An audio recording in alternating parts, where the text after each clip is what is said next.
और any integer. हे students, आज के हमारे इस लेक्चर में हम हमारे इस चैप्टर के एक्सरसाइज 1.2 का क्वेश्चन नंबर 3 सॉल्व करेंगे। जैसे कि आप देख पा रहे हैं इस क्वेश्चन नंबर 3 में टोटल 2 पार्ट्स हैं, तो one by one in parts को पिक करेंगे और सॉल्व करेंगे।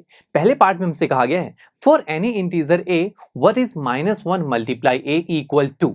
तो दोस्तों यहाँ पर हमसे कहा जा रहा है कि अगर आपके पास कोई इंटीजर है a, अगर आप उसे -1 से मल्टीप्लाई करते हैं यानी कि -1 मल्टीप्लाई a करते हैं तो फाइनल आंसर आपके पास क्या आएगा। देखिए दोस्तों, हमें -1 मल्टीप्लाई a करना है। अब इसे कैसे सॉल्व करें? देखिए मैंने आपको बताया था ना कि जब भी मल्टीप्लिकेशन में नेगेटिव कोई साइन हो तो सबसे पहले हम क्या करते हैं, यस, उन साइंस को इग्नोर कर देते हैं। पहले हम नंबर्स या भी जो भी लेटर्स हैं उन्हें मल्टीप्लाई करते हैं। यहाँ पर 1 और a मल्टीप्लाई हो रहा है। अब हम जानते हैं हम किसी भी नंबर या लेटर को 1 से मल्टीप्लाई करते हैं तो उसकी आइडेंटिटी चेंज नहीं होती। यस, हमने पढ़ा था ना कि जैसे कि आपके पास 4 है, 4 1 जा 4, बिकॉज किसी भी नंबर को 1 से मल्टीप्लाई करेंगे वही नंबर आपको वापस मिल जाएगा। यहाँ पर एक लेटर है जो कि ए, जिसे इंटीजर कहा जा रहा है, उसे 1 से मल्टीप्लाई करेंगे तो वही ए हमें वापस मिल जाएगा। ठीक है, उसके बाद हम साइन पर फोकस करेंगे। साइन देखिए 1 के आगे नेगेटिव साइन है, ठीक है, और ए के आगे कोई साइन नहीं है, कोई साइन नहीं है तो हम कहेंगे पॉजिटिव साइन है, राइट। अब एक नेगेटिव और पॉजिटिव साइन मल्टीप्लाई हो रहे हैं तो फाइनल साइन क्या आएगा? रूल्स याद कीजिए, हमने रूल्स डिस्कस किए थे ना, जहां पर हमने देखा था कि जब हम पॉजिटिव और पॉजिटिव साइन को मल्टीप्लाई करते हैं तो फाइनल साइन पॉजिटिव का आता है।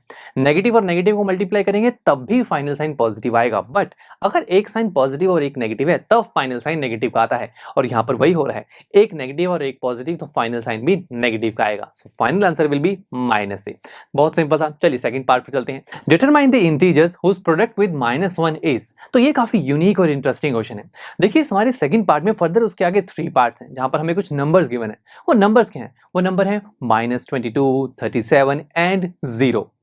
हमसे कहा गया है कि कोई एक ऐसा इंटीजर बताइए जिसे -1 से मल्टीप्लाई करने पर हमें ये नंबर्स मिलते जाएं, राइट। जैसे कि अगर मैं सबसे पहला पार्ट पिक करूं जो कि है -22, हमसे कहा गया है कि हमें कोई एक इंटीजर ढूंढना है, ओके, उसको हम -1 से मल्टीप्लाई करें जहां पर आंसर अब -22 आए, ये हमसे कहा जा रहा है। तो इस क्वेश्चन मार्क की वैल्यू हमें निकालनी है। कैसे निकालें? देखिए बहुत सिंपल है। सबसे पहले हमें आंसर में क्या चाहिए? हमें आंसर में -22 चाहिए और हम मल्टीप्लाई किससे कर रहे हैं? -1 से। अभी के लिए अगर मैं साइंस को इग्नोर कर दूं, यहां पर 1 से मल्टीप्लिकेशन हो रही है ना, और हम जानते हैं कि किसी भी नंबर को 1 से मल्टीप्लाई करते हैं तो वही नंबर हमें वापस मिल जाता है, राइट। तो यानी कि अगर मैं 22 पिक करूं यहां पर तो 22 1 जा 22 मिल जाएगा, बट हमें साइन नेगेटिव का चाहिए। तो क्या यहां पर साइन नेगेटिव का आएगा? यस, बिल्कुल, क्योंकि देखिए अगर आप 22 पिक किया और अब साइन को मैं इग्नोर नहीं कर रहा, साइन को लेके आते हैं, तो 22 मैंने पिक किया तो उसके आगे कोई साइन नहीं तो पॉजिटिव साइन होगा।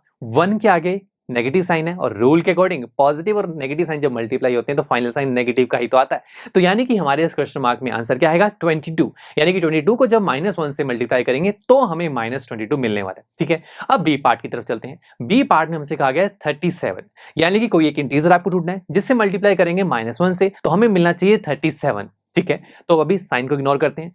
कौन सा नंबर है जिसको 1 से मल्टीप्लाई करें तो 37 मिले? 37, सिंपल, 37 1 सा 37, राइट। अब हमें साइन को इंक्लूड करना है। देखिए हमें फाइनल साइन चाहिए पॉजिटिव, बट अगर मैं लेफ्ट हैंड साइड के साइंस को सॉल्व करूंगा तो वहां पर तो नेगेटिव साइन आएगा ना। क्यों? क्योंकि 37 के आगे पॉजिटिव साइन है, 1 के आगे नेगेटिव है, और पॉजिटिव और नेगेटिव साइन मल्टीप्लाई हो गए तो नेगेटिव बनाएंगे। हमें तो +37 चाहिए ना, तो क्या करें? यस, अगर मैं इस 37 की जगह 37 ना लिखकर -37 लिख दूं तब भी तो बात वही है, वही 37 1 37 ही होगा, और नेगेटिव साइन जब मल्टीप्लाई होंगे तो फाइनल साइन प्लस का आएगा। तो यानी कि हमारे इस क्वेश्चन मार्क में आंसर क्या आएगा? Yes, it's 37। यही हमें निकालना था। चलिए अब सी पार्ट की तरफ चलते हैं। सी पार्ट में से कहा कि कोई एक ऐसा इंटीजर ढूंढिए जिसको -1 से मल्टीप्लाई करने पर फाइनल आंसर 0 आए। अरे ये तो बहुत सिंपल है ना कि किसी भी चीज को हम 0 से मल्टीप्लाई करेंगे तभी तो आंसर 0 आएगा, यानी कि इस क्वेश्चन मार्क में हम 0 पुट करेंगे। सो 0 multiply -1 is 0, so final answer will B 0। तो ये काफी इंटरेस्टिंग और यूनिक क्वेश्चन था। चलिए दोस्तों, मिलते हैं आपसे नेक्स्ट लेक्चर में जहां पर हम हमारे इसी चैप्टर के एक्सरसाइज 1.2 का क्वेश्चन नंबर 4 सॉल्व करेंगे। आई एम श्योर स्टूडेंट्स आपको ये लेक्चर काफी पसंद आया होगा, और ऐसे ही मजेदार तरीके से अपने हर एक कॉन्सेप्ट क्लियर करने के लिए डाउनलोड कीजिए PUStack ऐप को, जहां पर आपके पास और भी बहुत सारे ऑप्शंस होंगे, जैसे कि back exercise solutions, tip videos, sample papers and much more. So what are you waiting for? Download the app now.